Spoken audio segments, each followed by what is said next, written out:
Guys आने वाला episode काफ़ी ही ज़्यादा धमाकेदार होने वाला है। आने वाले एपिसोड में हम देखेंगे अनुपमा वहाँ पर जॉब करना शुरू कर देती है। अनुपमा जब पंडित मनोहर जी के यहाँ खाना बना रही होती है तो उसे कहीं भी चीनी नहीं मिलती। अनुपमा बोलती है यहाँ चीनी कहाँ पर रखी हुई है। पंडित मनोहर जी बोलते हैं जब घर में कोई औरत नहीं होती है ना तो घर का हाल यही होता है, कोई भी चीज़ अपनी जगह पर नहीं होती। पंडित मनोहर जी बता रहे होते हैं मेरे लिए तो मेरा नृत्य ही सब कुछ है। तुमने कभी नृत्य किया है क्या? अनुपमा कुछ नहीं बोल रही होती। पंडित मनोहर जी नटराज जी की मूर्ति अनुपमा को देते हैं और बोलते हैं बेटा ये मेरी तरफ से आशीर्वाद है, तुम मेरा आशीर्वाद अपने पास रखो। अनुपमा पंडित मनोहर जी के दिए हुए आशीर्वाद को ले लेती है। अनुपमा को बार बार अपने पुराने दिन याद आ जाते हैं कि कैसे वो नृत्य किया करती थी। पंडित मनोहर जी अनुपमा से बातें करते हैं। अनुपमा जब उनसे बातें करती है तो अनुपमा को अच्छा लगता है। अनुपमा को बापूजी की याद आ जाती है।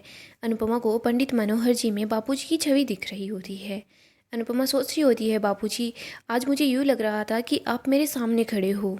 पंडित मनोहर जी जैसे ही नृत्य करना शुरू करते हैं और घुंघरुओं की आवाज़ अनुपमा के पास पहुंचती है तो अनुपमा बार बार सोच रही होती है कि नहीं मुझे यहाँ नहीं आना चाहिए था, लेकिन मुझे पैसे तो कमाने ही होंगे ना, और पैसे कमाने के लिए मुझे काम करना होगा।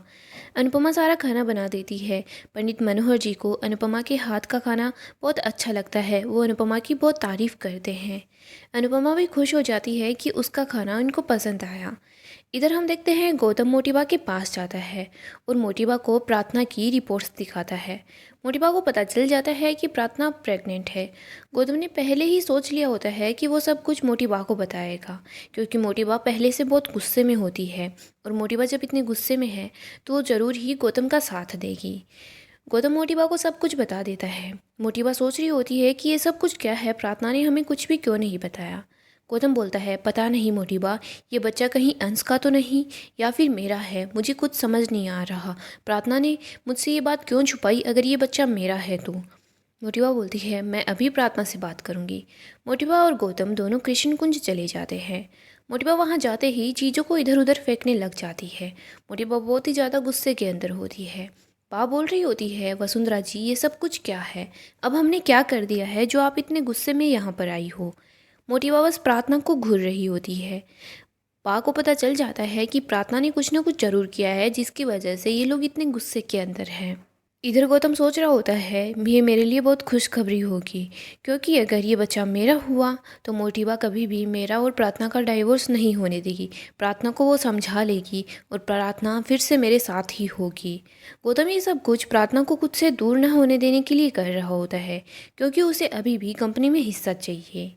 इधर मोटिबा प्रार्थना को बोलती है प्रार्थना तुमने इतनी बड़ी खुशखबरी हम लोगों से छुपाई, लेकिन क्यों, ये बच्चा किसका है। प्रार्थना बोल देती है कि ये गौतम का ही बच्चा है।